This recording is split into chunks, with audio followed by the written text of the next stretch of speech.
Hello folks, my name is Mark, this is UCD Toy Reviews, how you guys doing?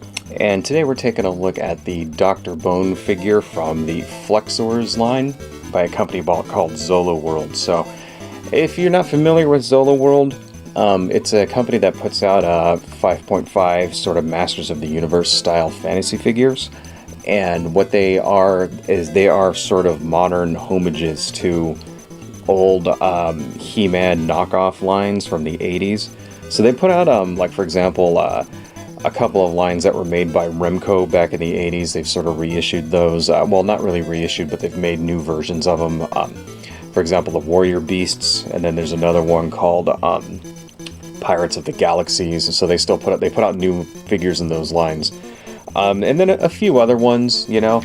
And this one is a homage to a line called Flexatron. So you can see it's Flexzors, right? And this particular figure is a homage to a figure named Bone from the Flexatron line. So the thing with Flexatron is that they were essentially He-Man knockoffs, right? But they were sort of bendy figures. They didn't have articulation. And this one, Zoloworld, has kind of like done that same sort of thing. So this particular figure here, his name's Dr. Bone. You can see the thing there. And this head sculpt is taken from a figure called Bone. So take a look at that. You can kind of see, it's like, you see how he doesn't have any joints. It's all like, kind of like one of those flexy sort of bendy type figures. Let's take a look at the packaging. You can see Flexzors, right? And that figure on the side here, this painting is actually from the old, or it's very much in the same style as the packaging from the old Flexatron packaging. So pretty cool, pretty cool. Let's take a look at the other ones on the back here. You know, you've got sort of a backstory going here, and then these are the different Flexzors, right? So these are all the different ones in the line. Some of these are his own creation, like this guy. This one is actually taken from the old Flexatron line, and then so's this dude, Dr. Bone, of course, and then also this dude as well. Some of these are actually from his other lines here, like Skullman, for example, is taken from the Warrior Beasts, you know, as well as Deathlord. Deathlord is actually from Spectratron, so that's kind of cool. We're getting a little bit of these mashups going, you know, with this as well. So, yeah, I have been I've been waiting to tear into this thing all day, because this Bone figure that this is based on is kind of like one of my holy grails, and I've always sort of wanted one. But they're like way, way, way too expensive to get nowadays. So it's kind of cool, but first let's take a look at him. You know, you can kind of see he's got that red hair, sort of a skull thing. He's got this armor here. This is all very close to what the vintage figure looked like. And I'm guessing he's got a shield and a laser gun back there. So let's tear this thing open here. This is going to be cool. All right.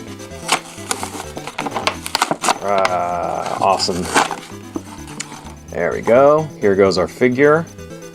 Alright, so, yeah, he's sort of bendy. Let's see, how well does he bend? Pretty good, you know? Doesn't bend very well at the shoulders, but then again, I don't think Flexatron did the same either, you know? But yeah, you can get some kind of bendy type poses out of him, you know? I think that was the same problem with the old figures too, is that they didn't bend at the waist and the shoulders very well. It was just sort of like, you could just sort of bend their arms, very, very similar to what's going on here, right? So, but yeah, there's definitely a wire on the inside though. It is very stiff. I mean, the thing is that most people who are going to buy this are going to be people like me who are just going to like display these on a shelf.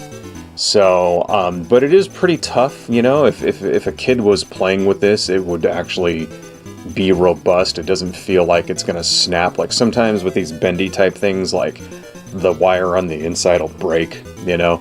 Doesn't look like that's a problem. Looks like his head moves, so that's cool. Let's get a closer look at that face sculpt. That's pretty accurate from the old Bone figure, as far as I can see, right? As well as this sort of like, you know, armor and stuff. So yeah, looking pretty good there, man. Alright, let's see, will he stand up on his own? I don't know, my surface here isn't exactly flat, so he probably will. It's probably just the surface is like a little like, you know, let's just lean him against that thing. Okay. let's take a look at his weapons. So he actually came with a, the old figure came with a Many Faces gun. Yep, looks like there it is. There's the Many Faces gun. This was actually, you know, because this was, remember, the original figure was a knockoff, a He-Man knockoff. Looks like, yep, here's the same sort of Many Faces style, you know, Masters of the Universe style weapon here, but in gold. I notice it's not exactly the same. You know, it looks pretty close, but he's added this sort of like hand guard thing here. That's probably to get around copyrights or whatever. And then there was also this shield. This shield is the same shield that you would see on Galaxy Heroes or something. That looks pretty close too. So, now, how's he going to hold this though? Let's see, I'm guessing the gun goes into this hand. These hands I notice are a little bit different than the original figure. They seem to be bigger. And the original figure didn't have fingers like this. Like, see how this one has like fingers here? The OG figure didn't have those fingers. It just had like, they just had like hands that looked more like He-Man hands, you know? But, okay, well, you know, he holds the gun rather well. That's kind of cool. And then I'm guessing this clips on to his wrist, right? Let's get that on there. That's a little tough, but I'm sure I can get it to actually slide on. And I don't know, that's actually kind of not really going on very well, this shield here. Oh, there it goes. Okay. Cool, cool, cool.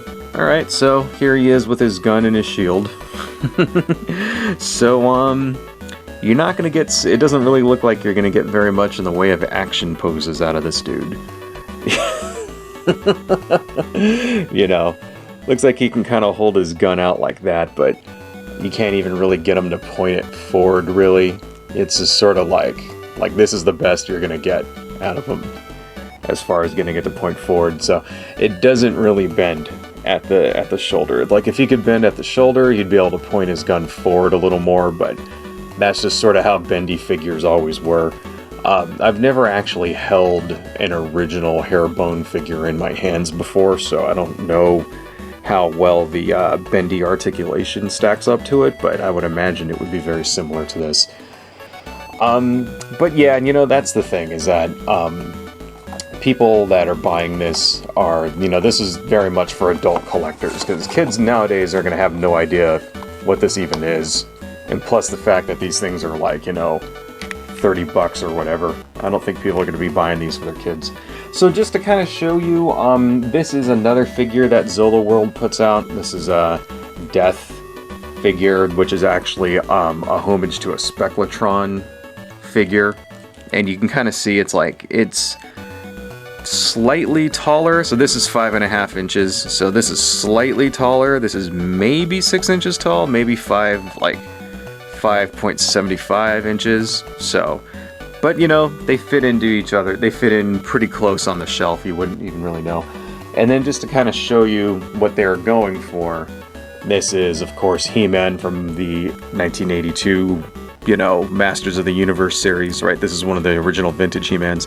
So you can kind of see, like, you know, this is the style that they're like, you know, these were originally based on knockoff figures that were knockoffs of Masters of the Universe like that. So they all kind of fit in with that sort of 5.5 muscle-bound barbarian like aesthetic, you know what I mean? Anyway, but yeah, I think that's looking pretty cool, man. You know, of course, obviously, you know, I would really like to see this figure done with this type of body that actually has articulation in the arms and legs. But you know, as far as getting something that's like authentic, this is probably as close as I'll ever actually get to getting a real Flexatron figure in my collection, you know, because I'm not kidding, the original Flexatron figures are hundreds and hundreds of dollars, right? Like, you see them pop up on eBay now and then, and I'm not kidding, you know, $400, $500, $600, $700. It's ridiculous. So I think, you know, this is a nice sort of much cheaper collector's alternative, and it actually looks kind of cool for its own, you know, for its own thing. It actually looks kind of cool, so I'm actually kind of happy with that. So I think I might pick up some of the other ones that are in the line too. Anyway, folks, that's all I got. Adios.